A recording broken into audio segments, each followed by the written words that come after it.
একবার মাতা লক্ষ্মীর তার ধন দৌলতের উপর অভিমান হয়ে গিয়েছিল। এই ব্যাপার নিয়ে মাতা লক্ষ্মী ও সরস্বতীর সঙ্গে কথা কাটাকাটি হয়। যখন এই ব্যাপারের কোনো সমস্যার সমাধান হলো না, তখন এই বিষয়টি নিয়ে মাতা লক্ষ্মী ও সরস্বতী ভগবান বিষ্ণুর কাছে যান, যেখানে মাতা গঙ্গাও আগে থেকেই উপস্থিত ছিলেন। ভগবান বিষ্ণু ধ্যানে লীন হয়েছিলেন।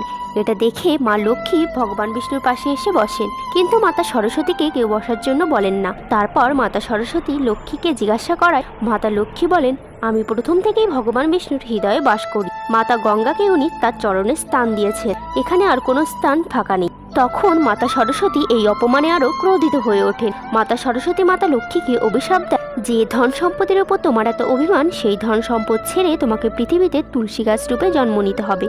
তখন মাতা গঙ্গা এই বিবাদের কারণবশত সরস্বতীকে অভিশাপ দেয়, তোমাকে নদী হয়ে পৃথিবীতে বইতে হবে। একথা শুনে মাতা সরস্বতীও ক্রোধিত হয়ে গঙ্গাকে অভিশাপ দেয়, পৃথিবীতে নদী পাপ